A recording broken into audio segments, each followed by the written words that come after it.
fell straight out the window. So I fell back. I hit my head on like a steel beam. So I fell 2 stories. I was going to see a client. I got hit by a dump truck. It was totaled. It killed my dog.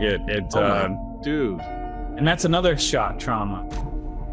I have learned so much about myself. I found my purpose, my passion for healing myself, and for now sharing that with other people. When I started going to therapy and I started to work on building regulation in my nervous system, everything changed. And brother, this is a year ago. That's what this is about, is rewiring the brain. And gratitude is a fantastic way. Focusing on gratitude and the small shifts and wins that we have, like, that's how the nervous system heals. You can get lost with a map, right? But if you've got a guide, it's gonna be a whole lot better.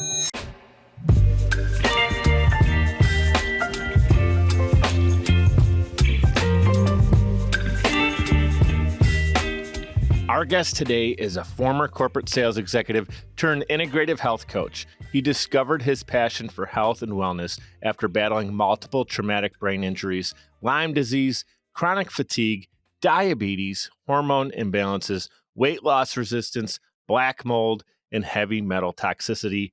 Holy smokes, right? We talk about overcoming adversity on this show.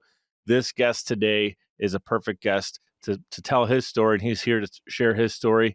If he can do it, if I can do it, you can do it, right? So after visiting multiple doctors and not getting the answers that he was looking for, he dove into the latest research and adopted a lifestyle that allowed him to heal. Now it's his passion to work with executives who are sick, tired, and overweight so they can feel their best and perform optimally. Unlike the competition, he takes a holistic approach to optimal health by focusing on mindset, mental and emotional support, movement, nutrition, and lifestyle choices that are unique to the individual so that they can improve their health and live the life that they deserve. Welcome to the show, Mitch Webb. Mike, thanks so much for having me, brother. I'm excited to be here, man. Yeah, excited to be with you. I know we recently connected. I heard some of your story. We're going to hear the whole thing today. Nothing's off limits, as you said when we talked the first time, right? People tuning in, thank you for being with us on YouTube. If you're tuning in there, Apple, Spotify, however you listen to your podcast, Mitch and I are grateful for you being with us. If you want more information on Mitch, I got it in the show notes, mitchwebb.com. Instagram and LinkedIn is in there, clickable as well. So don't worry about spelling it or anything. Jump into the show notes and everything is there for you. So Mitch, again, thank you for being with us today, brother. You've been through the ringer. I mentioned that in the intro. Can you share how you were finally able to break free from all of those adversities and illnesses that you've dealt with? How was I able to do it? I guess I put that together over 17 years, man. I feel like I'm still putting that together. It's a lifestyle. It's not a destination, right? When we think about optimal health, I'm not a big fan of diets or 30-day plans. It's a lifestyle, and it's really starting. If you're in a hole, right? Which a lot of my clients, when they come to me, they are. If we try everything at once, it's just not going to stick, right? It's going to be overwhelming. We're going to get some results and maybe push our body too far or not make it a habit. I think it's best to focus on the low-hanging fruit first, right? And I guess where I started was kind of where my business started. It was, and there is no right way. Everybody's different, and that's what my coaching practice is all about, is meeting people where they're at and creating an individual plan. So if we're looking at the individual, for me, I started changing my diet, right? I've tried every diet out there: the vegan diet, the carnivore diet, the paleo diet, autoimmune, you name it. And also at that time, started looking at my exercise program and eventually found my way to more of like a mindset, a less restrictive type of eating plan. A lot of times when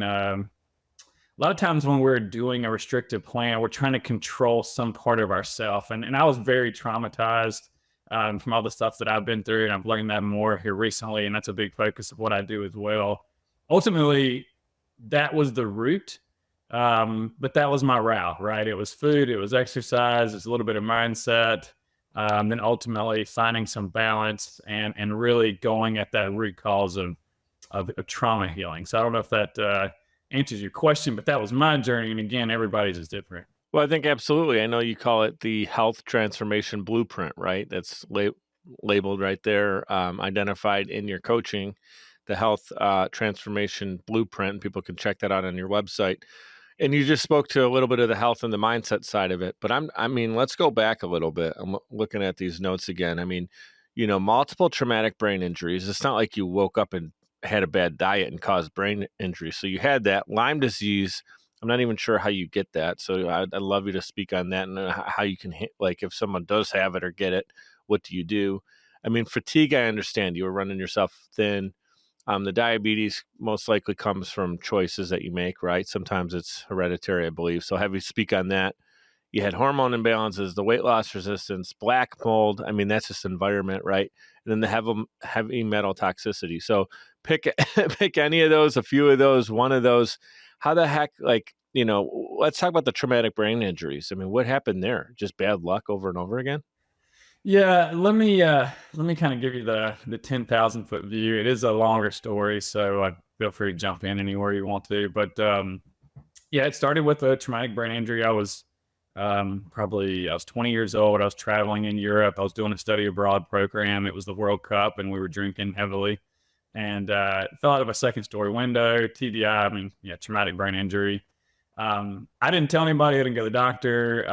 I felt, deep down there was some shame there. Were you knocked out unconscious, or was it just like for a period of time? Quick concussion.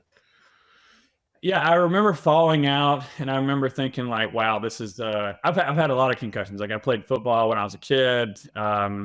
Just rough and rowdy as a child as well, and had a lot of concussions. Now, I knew when I fell out of the window and hit my head this time, I was like, this is different.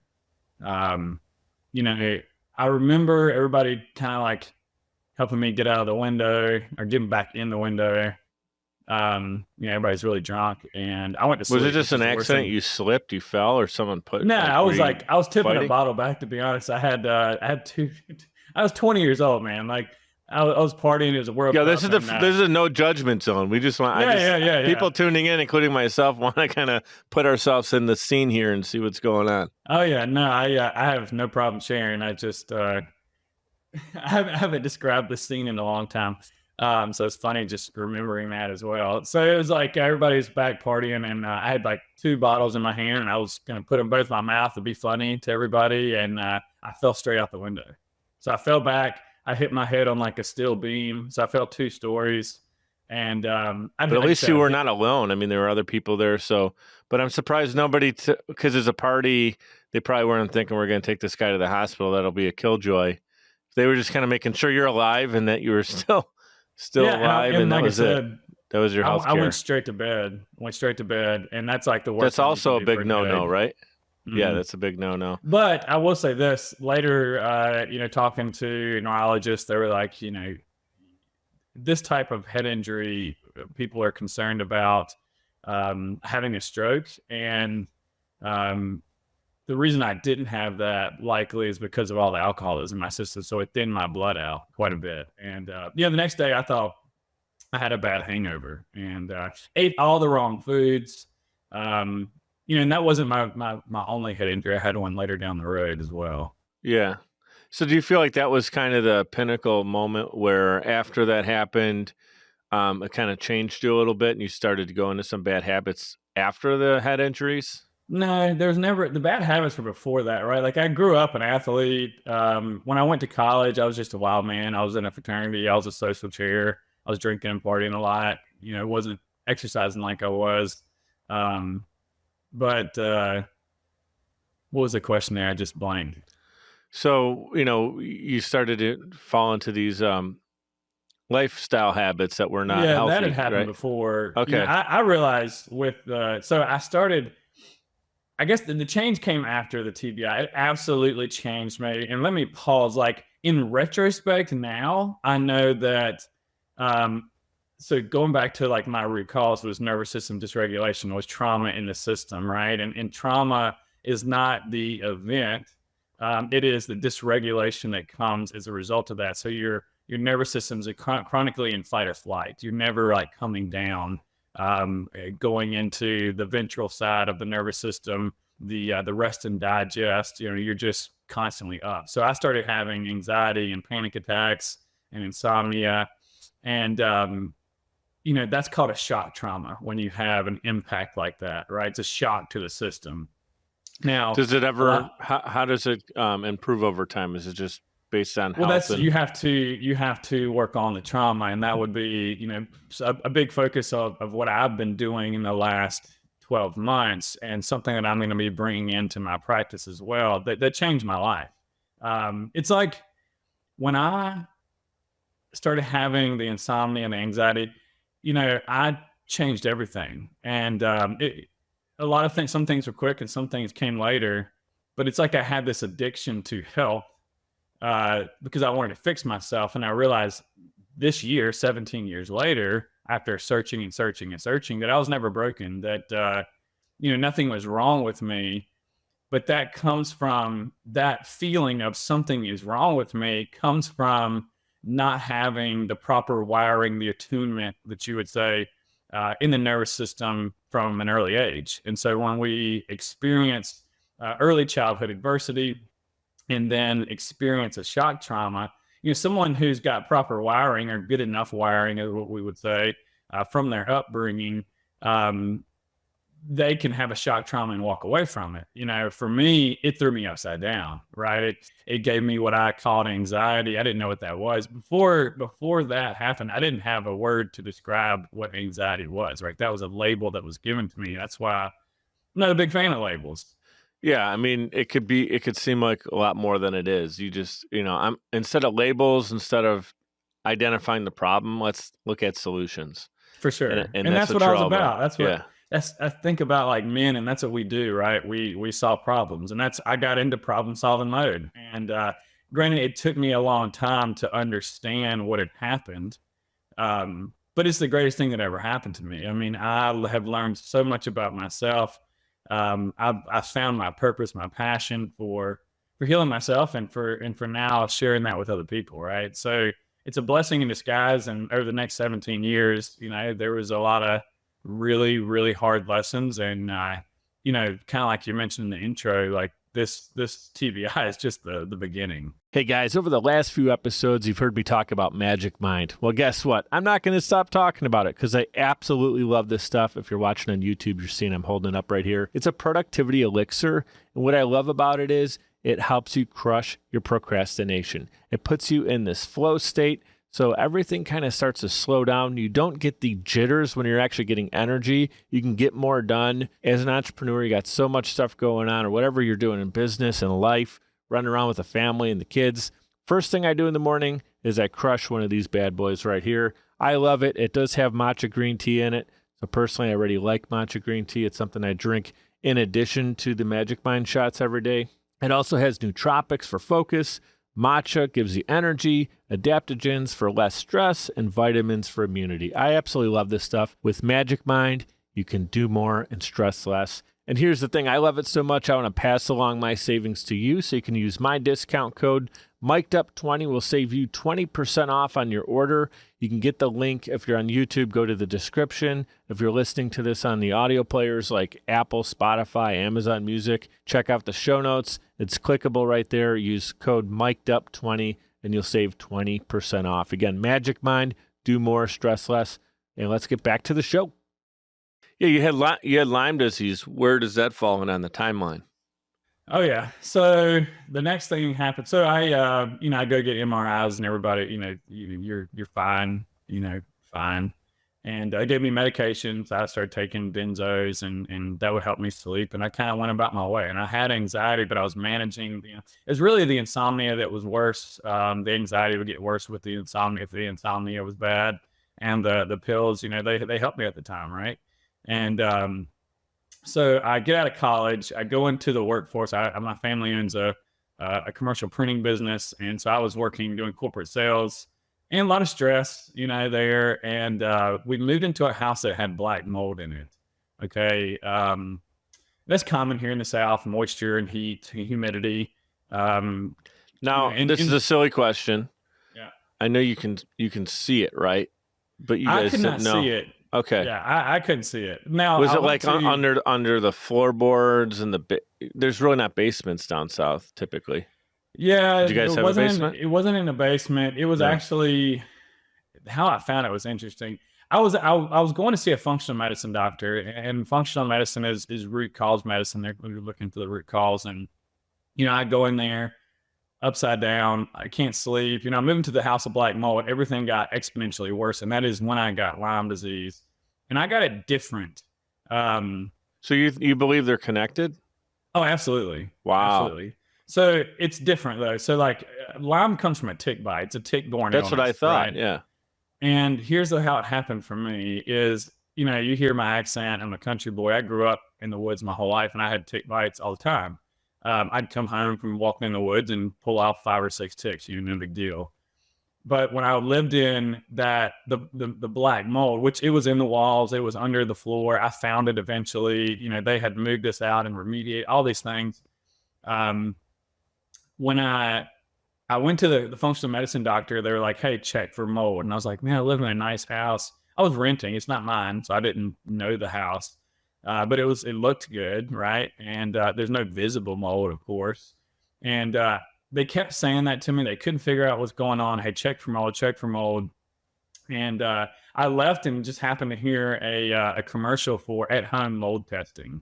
And so I happened to buy the test. It showed that it was exponential amount of mold inside the house versus outside, which showed that you want it to be the same mold inside as outside, but it should be a lot higher outside than inside. Mine was the opposite. It was way higher inside. Clemson University said it's one of the worst cases of black mold that they've seen. And so Lyme is an opportunistic pathogen, meaning when I was in that moldy environment that suppressed my immune system and allowed the Lyme to come out.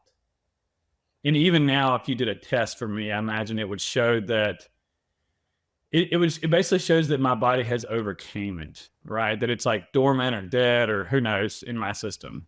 Yeah.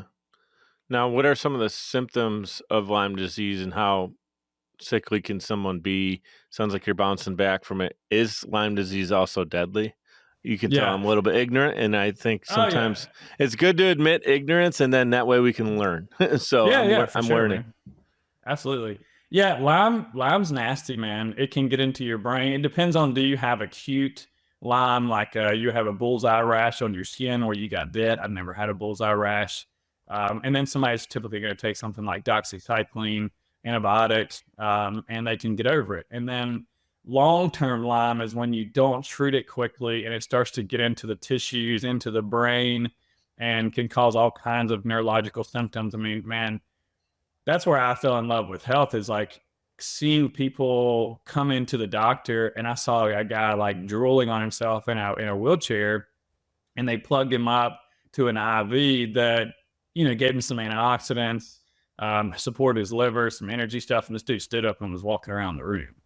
Oh my God, that's Yeah. amazing. So like, it felt like at that time I was the only one that was getting better. And I was learning as much as I could and applying all these things. And I mean, that one commercial, the fact that you heard that commercial and called and took action on it and finally identified the mold test, and the results were through the roof, scary, could have really saved your life. I mean, obviously you would have been in a lot worse shape if it wasn't for that. So man, thank God. Like, talk about gratitude on the show. I mean, just being grateful for having that information. Oh yeah. And when you say that, that's how the whole journey has been. We hadn't even got into the thick of things. Like, I always got what I needed. And now that I know more about the nervous system, and there's that innate wisdom that we all have inside of us, so that our body is communicating all the time to us, but we've never been taught how to listen. And when we can learn to listen and pay attention, and a lot of times when I say that, it's the things that we're actually trying to avoid, right? Like that anxiety, that insomnia, that's all communication. And if we learn to be afraid of our physiology, that's when we're chasing symptoms and taking things to resolve it, when the body is telling us what to do, and that's a muscle that I like to share with my clients, or a process, or a way of being. And that didn't come in the beginning, but now looking back, I know that, I always got what I needed. And when I really started listening, and I'd say that was the last year, things started happening so fast that I never thought were possible as far as healing goes. Is it last couple of years when you felt like, man, what does all this mean? Why did this happen to me? And now that it's happened for me, I say for me, meaning that you can do something with this. You lived it. You cannot change your past. So you're choosing to say this happened for me because now I'm qualified to help people out. And you turn it into your coaching. When did that all kind of be a light bulb moment for you? To give you just to fast forward a bit, we're currently like 5 or 6 years out, on the timeline. And from when I got mold it's probably actually even more than that. It may be 10 years out. In the last 2 or 3 years, I went through the dark night of the soul. I went through the hardest time of my life. Like what we're talking about now was the warm up for what I just went through. Right. So, for what you just went through, like in the last couple of years? Just went, like the Lyme and the mold, the heavy metals, the diabetes, all that was kind of 6 or 7 years ago. That was the prequel. That was the prequel. Yeah, dude, that was the warm up, baby. That was like. So what was the big? Go ahead. It's like that commercial where he says, he's like, "You think this was hard?" And he's doing a workout. I was like, that was the warm up. You know what I mean? Like that was just me getting into learning how to change, right? Learning how to read just science, I guess, and learn all these things about nutrition and exercise, lifestyle. I mean, all this stuff, it all came from my experience. Like I'll have clients on the phone that don't know me quite yet, haven't been exposed to me. And they're like, "Do you have a certification? Like, where do you learn this stuff?" And I'm like, "Man, I learned through the school of hard knocks." There's a lot to be said for science and, studies and versus like boots on the street and like actually doing the work. It's a great combination of both, right? I mean, you got the life experiences that you can share. You can coach people up through that. Plus, you're a student of the game. You're always getting better. You're learning, coaching the latest and greatest. So what do you want to share what that was, the kind of the dark days there? Yeah. So I reversed the heavy metals. I reversed the diabetes through, diet. Yeah. Through diet and exercise, I guess, like ketogenic diets, fasting. Then got rid of the mold, the heavy metals, like all that stuff at the same time over the next couple of years. That's when I left the corporate world, became a health coach, was really focused on, nutrition and exercise at the beginning. And then I was growing my business. I moved to a bigger city, moved to Durham, North Carolina. And I was going to see a client. I got hit by a dump truck. It was totaled. It killed my dog. Oh my dude. Left me with, and that's another shock trauma right there, right? And so you're walking your dog, and how does a dump truck? No, I'm in the car. Oh, you're in the car. I wasn't driving, thank goodness. That'd be. I mean, how does something like that big sneak up on you? Was it behind you, so you were looking forward? I ran a stop sign, I believe. I think I was getting close to where I was going to meet my client, and I texted him like, "Hey, I'm almost there," and there was a stop sign. I didn't see it. I don't remember really. I just woke up on the side of the road and with a policeman telling me there was an accident. And next thing I know, I'm going to the hospital. And, I got really lucky because I didn't have, permanent brain damage, but I had post-concussion syndrome for almost a year, right? After so I couldn't walk. Incident? Yeah. That was after that one, yeah. I was in the best shape of my life. And I was exercising, 10 times a week. A buddy owned a CrossFit gym, was running obstacle course races, was, really getting dialed in. It felt like I was coming out of all the other stuff, the mold, the heavy metals, the Lyme. And I couldn't walk more than 15 minutes at a time. I could not sleep at all. Looking back now from where I'm at now, that just pushed my nervous system into more dysregulation, caused more stress. And that's why I wasn't able to, the exercise, why I wasn't able to sleep or rest.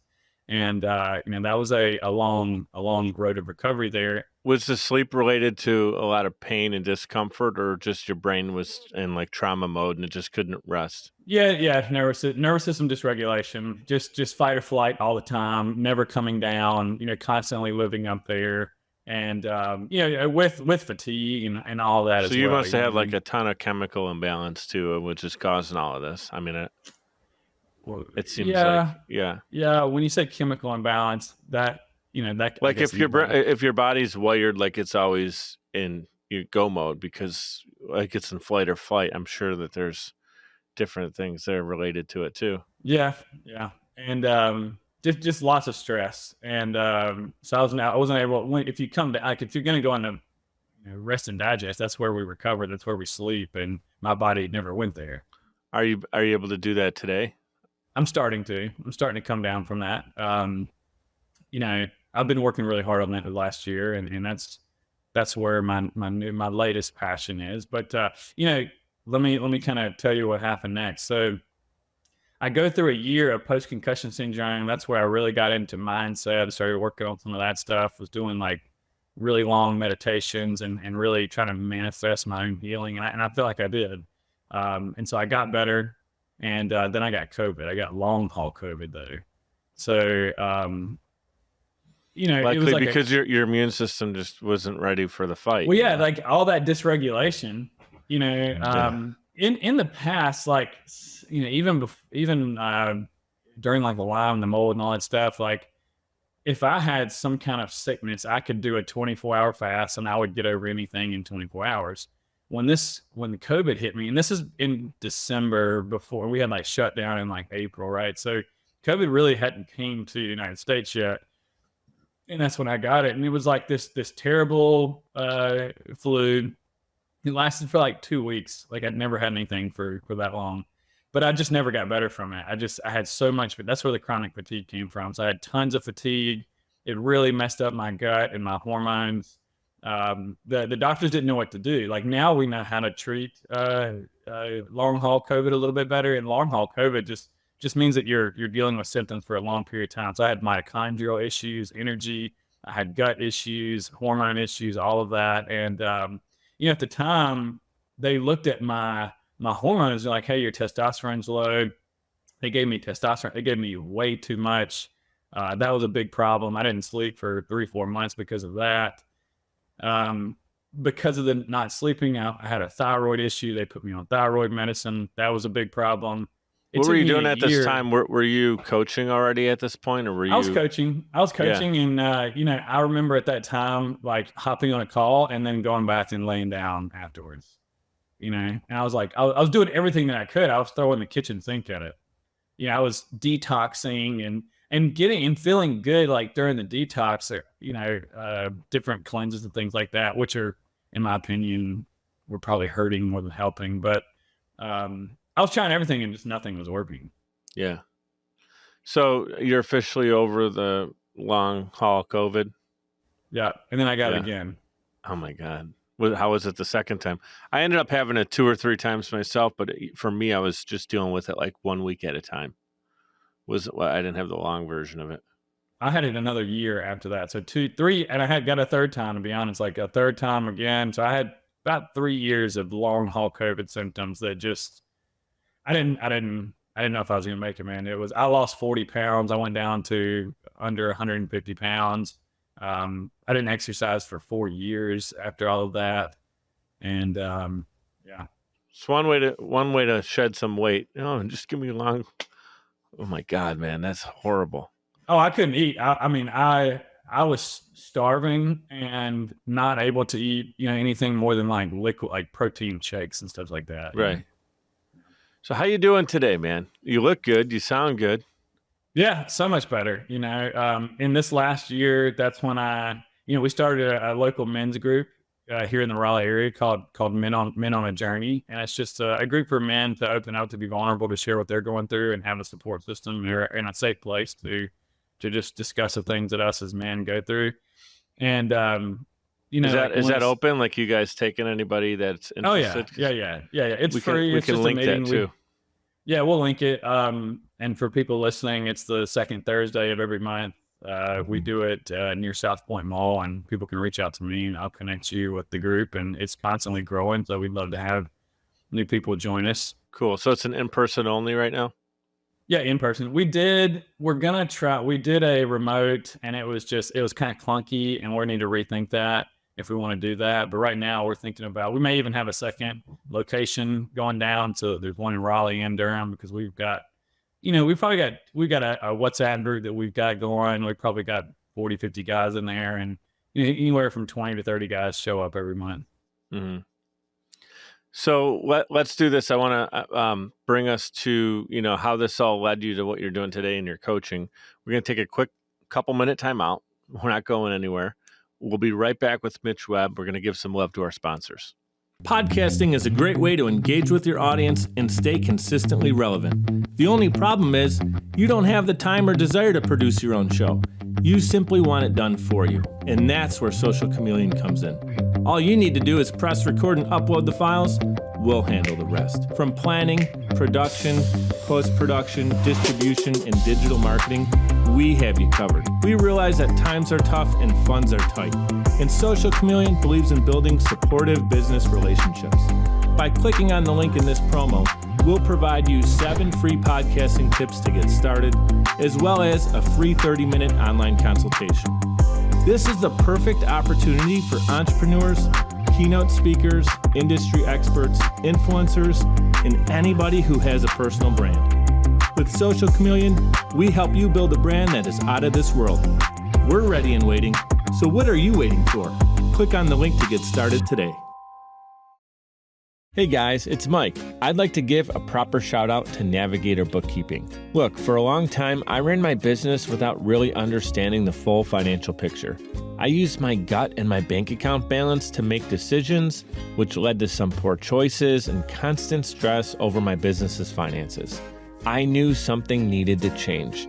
At the beginning of 2021, I made a decision that helped pave a more clear path for my business. I started working with Navigator Bookkeeping.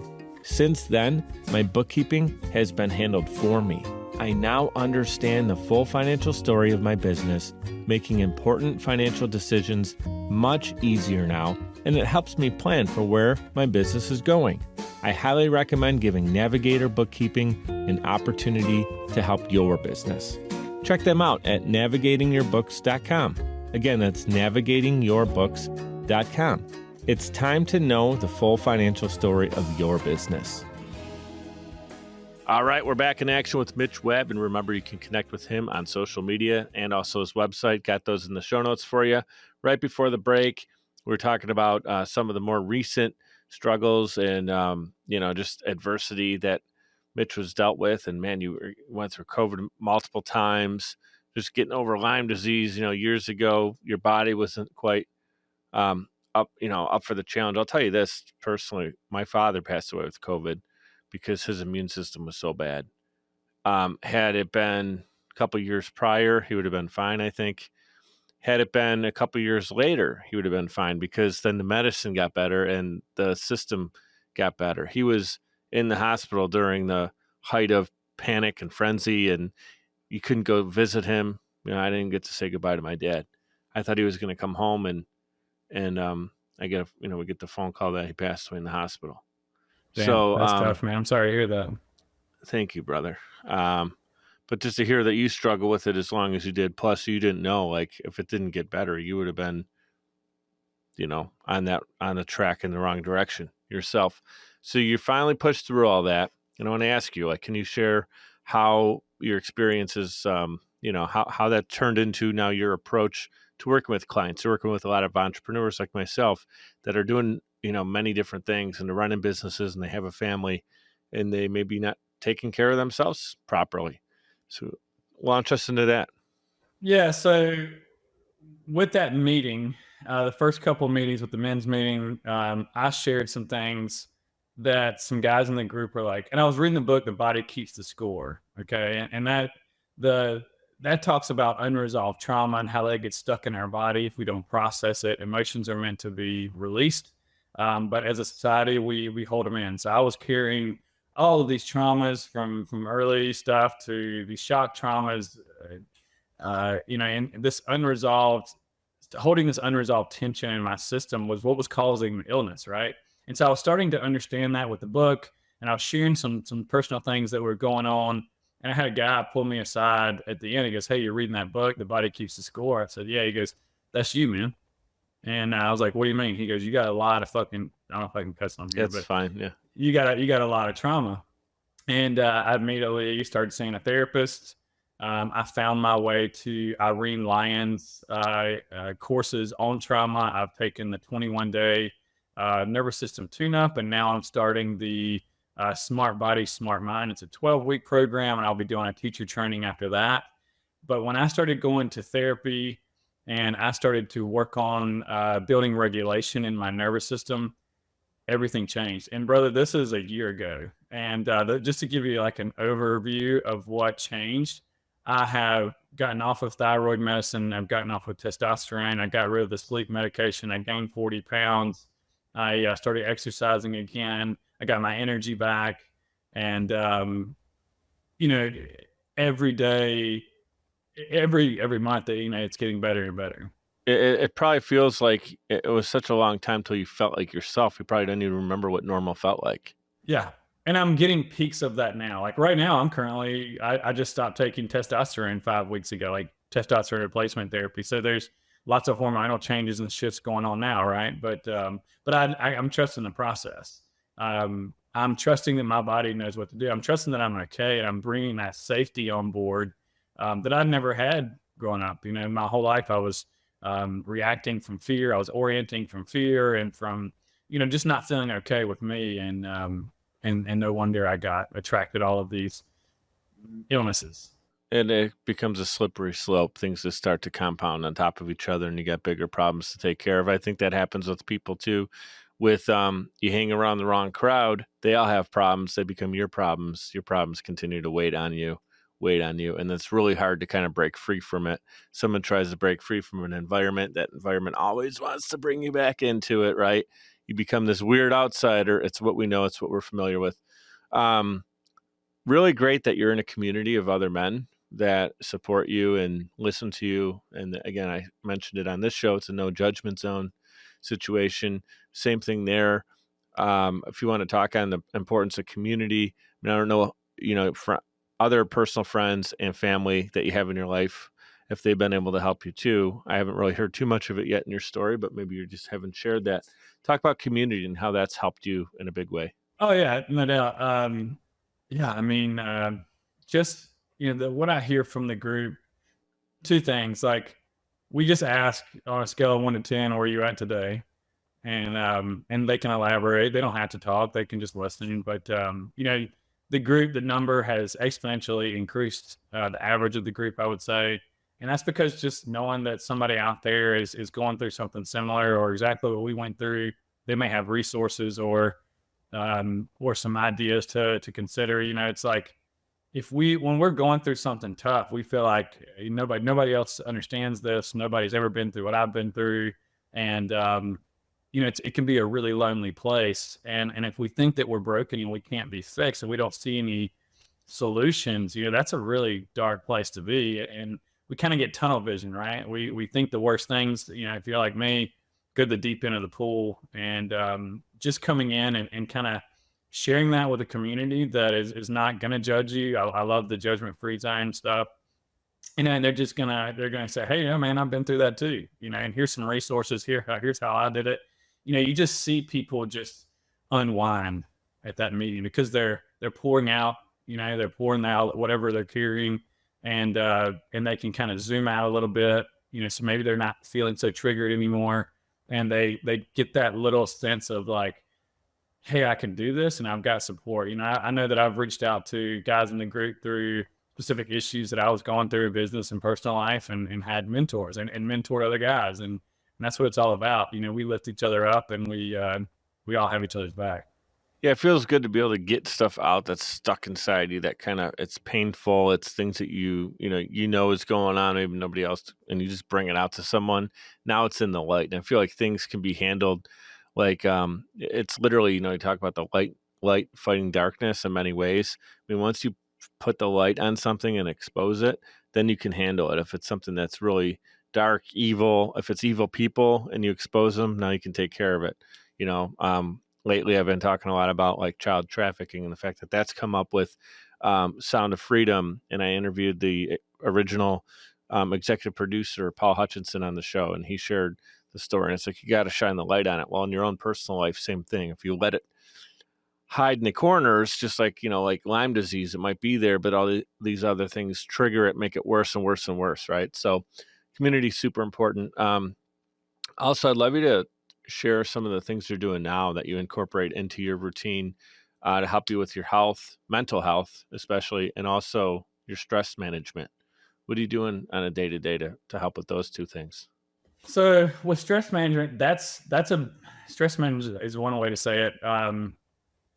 Learning, if we didn't have attunement growing up and we didn't learn how to regulate, that is me. And I'm constantly in that fight or flight. That's what I mean by that. We want to, it's almost like a swimming pool. Okay. And the swimming pool has all these beach balls in there and they're all crowded in there. They're crowded together and they're bumping around in there. Okay. There's not a lot of, that's your nervous system. There's not a lot of capacity there. So there's a lot of dysregulation, all these balls running into each other, and the feeling you might label that as anxiety, right? What that is a bunch of little Mitches that didn't get to express themselves the way that they wanted to. They didn't get to fight. They didn't get to fly. They run away. They didn't get to, so they shut down. And that is being suppressed in the system. Okay. And so the way that we let that out, we don't have to, you can go to a therapist and you can work on an individual like a shock trauma. We can say, hey, we're going to work on this thing that happened in childhood or an accident or a death of a loved one. But what I'm focused on and what's been helping me is building capacity so that you grow the size of that pool so that now the balls are kind of flowing around a little bit more and they can work their way out, if that makes sense. And that's releasing that stress. And when that stuff is in your body, it's taking up energy that you need for repair, for regeneration, for your immune system, for health and healing and sleep and all of these things. It's like I picture this. I just want to interject a second. I think the visual with the swimming pool with the beach balls is really good because when there's too many of them, there's constant tension. They're constantly hitting each other, moving each other, impacting each other. The less you have in the pool, the more freedom, the more space, the more less tension is created. So obviously a better environment. And then you talk about the fact is, if there's 100 components in your body that could be used for good or could be potentially turned into stress, right? Or distracted, or they need to do something so they're not stressed out anymore. So then they can go and do good things. I imagine just think of 100 people and they're all trying to solve one positive cause, but you give 87 of them a crossword puzzle and you're like, you can't do anything until you finish this crossword puzzle. Now they're distracted and like only whatever the difference is, what I say, 87. So 13 can actually help you out in the moment.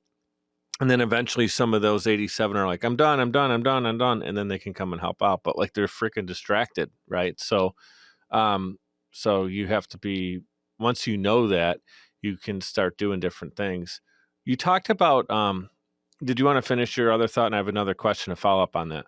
Well, I guess I was just going to say when we have that going on, it's like we disconnect from the body because it's not safe to be there with the sensation because there's so much intensity and so much sensation and we're afraid of that physiology, the anxiety, the depression, whatever that may be, the pain.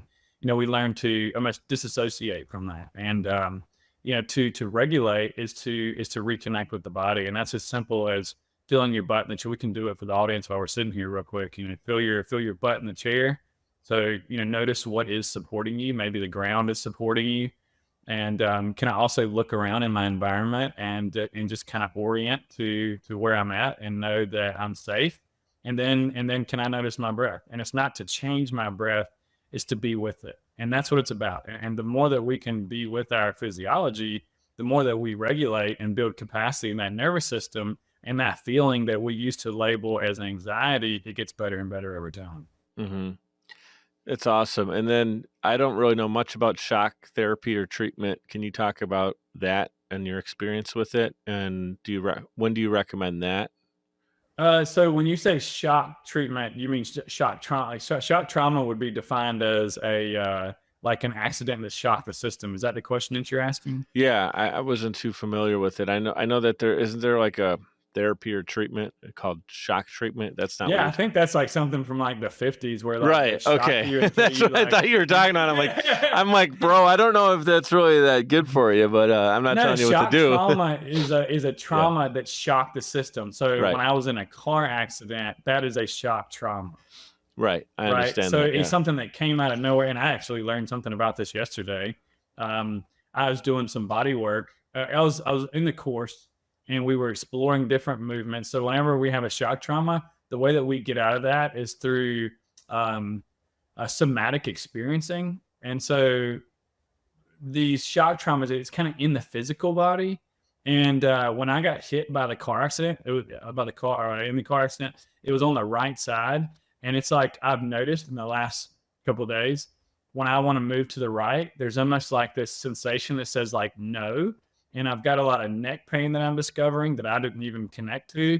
And it's a learning, right? It's how do I describe that? It's just learning to be with the body again, and over time that stuff works its way out, right? So, Well, the body is protecting you. That's its job, right? And that's what your brain is doing. It's protecting you. and Don't if you're look safe right. enough, hmm when you start to experience these things that weren't in your awareness, that is your body saying, "Hey, we're safe enough, and we're at a place now where we're ready to process this stuff that we weren't able to process a while ago." And so that's why that is just coming up now, 5 years later, because now I'm in a place where my body feels safe enough to go, "Hey, there's this pain and this stuff in your neck that we're going to start to deal with now." Awesome, brother.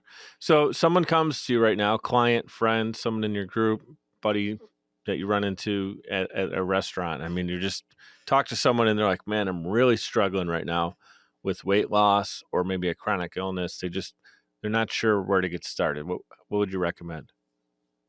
Where would I begin?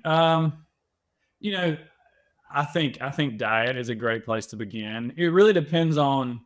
I would ask that person. See, here's the thing. I quit doing like shoulds a long time ago. Like I realized that I created a job that took people's power away by not allowing them to tap into themselves and say like, this is what I need, right? And so if someone is upside down, they're in a hole with their health, and they're coming to me, I'm going to ask, instead of telling them what they should do and taking their power away, together we're going to have a conversation about what they think they should do. What is something that what's one thing that they can focus on now that's going to move the needle? So it's like, hey, we want to figure out what the gap is, right? This is where I want to go in the next year, 2 years.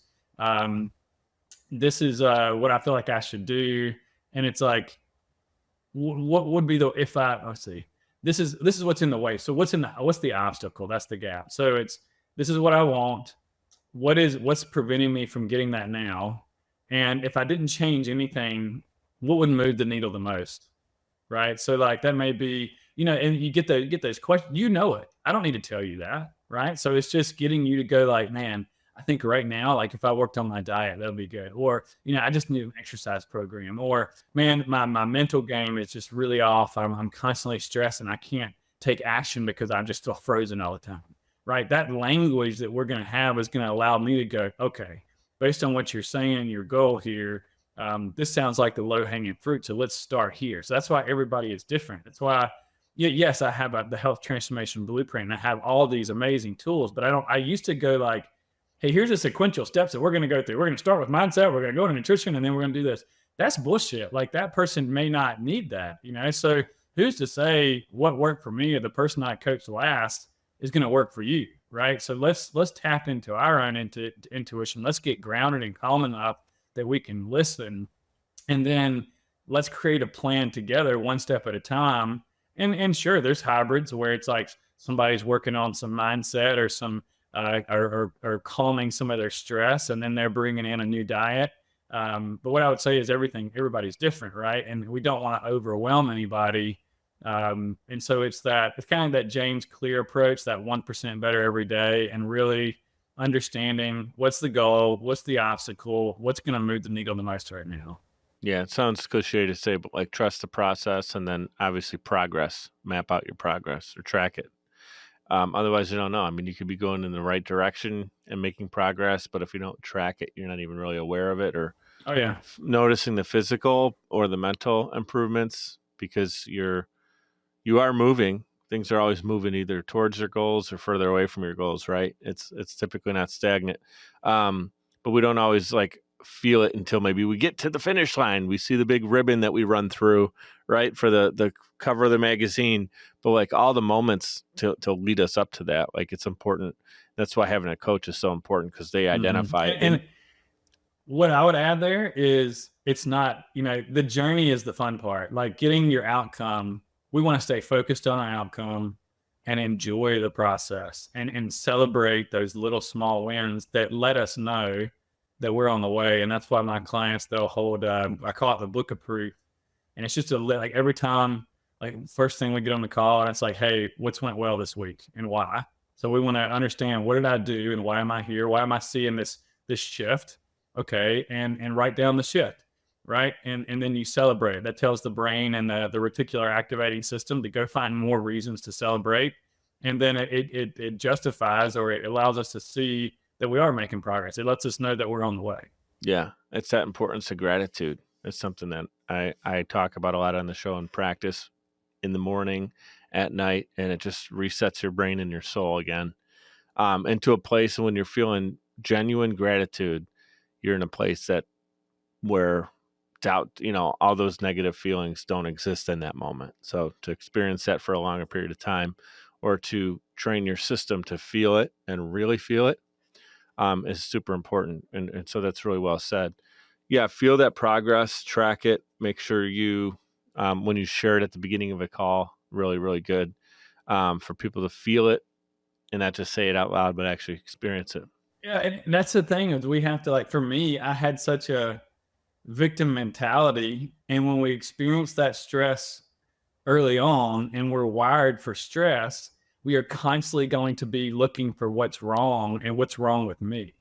And so that's what this is about, is rewiring the brain. And gratitude is a fantastic way to, and so, focusing on gratitude and the small shifts and wins that we have, like that's how the nervous system heals, right? Is in tiny, small, it can't handle, I don't care if you had adversity or not, or you're in this state of stress, the system just wants a tiny bit at a time. And, but over time, it adds up to a massive difference. So, taking that person who comes in and they don't know how to look for the positive, they don't know how to be thankful, they don't even know that they got wins. And that's what a coach does, is I can see that 10,000-foot view. I've been where you are. Most of the people that I work with, they're somewhere on my journey, and I guess I know the signs and symptoms at that point, like, hey man, look what you did from last week. And so that may be a process of like helping them pull some of those wins out. But it's a muscle that we learn over time. It becomes a way of being, of looking for the positive and being here now, instead of projecting the past onto something present, or being afraid of the past. Mm-hmm. Do you have a couple more minutes? I know we said we're going to try to get on to the next, because we both have more calls coming up and a great schedule ahead of us here. I wanted to make sure that we put a nice bow on this, because this conversation is a lot about overcoming adversity, and that is a topic talked about a lot on the show, because it's about entrepreneurship. And I'll tell you what, it's inevitable. I care who you are, how much money you have, how many business classes you took in college, if you even did, how many books you read. It's inevitable that there's going to be adversities you're going to deal with. It's about getting knocked down. You're on the mat. How quick do you get back up? How quickly do you tell your brain, this happened for me? Let's get the information out. Let's squeeze the good out of it and get onto the next, right? So with all that being said, and you working with entrepreneurs a lot and business owners, what do you feel like the biggest barrier is, if there is that disconnect, and where they want to go, where they're at now, whether it's mental, physical, it could be their health, it could be their weight loss, it could be business growth. What do you think is the biggest maybe bridge that disconnects someone from where they want to be? I two things comes up, like discipline equals freedom, right? It's showing up every day and doing your best, right? And I think so many people are so lost. We don't get taught anything about nutrition growing up. You look at the standard American diet, it's ridiculous.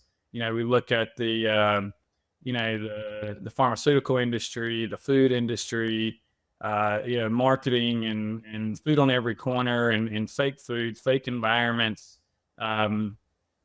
we don't, where the hell are we supposed to go? Where do we start? We're surrounded by bad examples, and we're surrounded by it's like, what's the word I'm looking for? Bad examples isn't saying it right.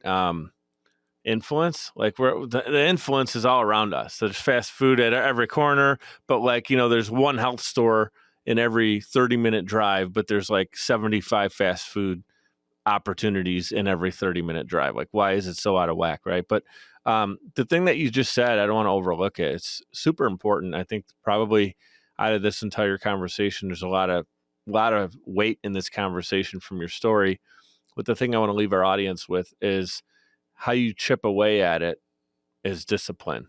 And everybody has the ability to be disciplined, right? Like, there is no magic potion or something. I mean, you can do the exercises, drink the drinks, do what your doctor says, do what your coach says. It's all great. But the number one difference, if you give me two people, and one is disciplined and one has all the resources, the most expensive coach, the most expensive system that they're in, whether it's a gym, books, knowledge, give me two people and one's more disciplined, I guarantee that person is going to show more progress in the next 90 to 365 days. Yeah. And I would add to that, like, if you're disciplined, but you got a shit program, like it's not going to equal, That's you're not true. going to be a whole lot better than when you started. Right. And so it's what you said too. I think I haven't thought about this in a long time, but one of the reasons I got into coaching is because, dude, it took me a long time. I'm still figuring this stuff out. And I'm still learning every day, every day. When I started, there's so much misinformation and influencers. I mean, there wasn't even influencers then, now everybody's an expert. And so you got to really know where your information is coming from. And again, I think the most powerful thing for that is one, having somebody that's been there, that has you can get lost with a map, right? But if you've got a guide, it's going to be a whole lot better. But also great perspective. Yeah. But if you got, that's what I was going to say. If you're not tapping into your own wisdom, you're not going to do it your way. And that's what's important. You got to do it your way. For so long, I listened to other people tell me what worked for them, and I tried their thing, and you got to go through that. Right. And there's a process but it's all just understanding you. When you can tap into your innate wisdom, and then you're working with someone who's been there, and you guys partner together, and you create a plan that is unique for you, right now, right? And I think that's where the magic is, because eventually it's about a lifestyle. And what my goal with my clients is to teach you. I work with clients for usually 6 months, but more like a year. And it's teaching them a lifestyle, a way of being, with all these tools and a tool belt that they can apply to what they need right now, right? And teach them how to listen to their body, create their plan, so that they can be the best version of themselves, not modeling, me or somebody else. Mic drop moment right there, Mitch. That's it right there. That is a soundbite. Everybody's different. You cannot give them the same system. I mean, it could be very similar. A system works for, if you see 100 people and it works for 95, you got a great system. But still within the system, you need to tweak it. And I like what you said, where you're at right now. Mitch, you were different, bro. During COVID, your treatment needed to be different. Your workout was going to look a lot different then than it does today. And if someone just said, this is what I did, and this is how I lost 50 pounds, or this is how I put 50 pounds of weight on, because you're just coming back from, dealing with Lyme. So now you're looking to put weight on. This is what worked for me. And it's like, dude, you're a different body style. You're a different person. You eat different foods. You live in a different part of the world. Your environment's different than mine. So I love what you're telling me is when you're coaching people, it's an individualized, I said it in the intro of the show, and I put it in capitals in my notes, unique. Everybody's experience is unique to them when they work with you. I really love that. I'm going to give you an opportunity here to kind of wrap this up, and I appreciate your time. This is a really great conversation. I think a lot of people tuning in will benefit from your story, and they can apply what you did, what you said, and the actions that you took and apply it to themselves and their own story and be better off for it. I know personally I am, and I learned a lot from you today. Before we run, though, I want you to have the opportunity to share this. So imagine this, okay? You're the author and protagonist in your own life story, and you get to write the ending. God willing, you continue to live a long and prosperous life. You're looking back on it, and you get to define your legacy. What would that be?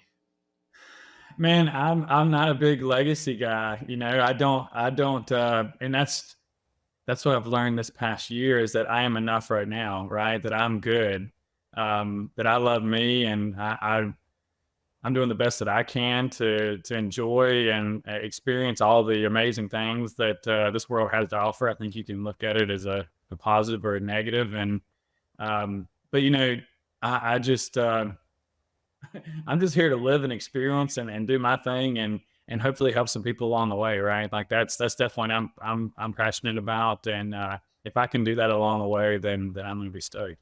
Dude, I love that. Well, guess what? That's a great answer because you're living it out through example. So you may not see it as a legacy, but I'll tell you what, you continue doing what you're doing, and everybody, like, if your life was a book or a movie, however you want to visualize it right now, there is a legacy to it because you never gave up. You kept learning.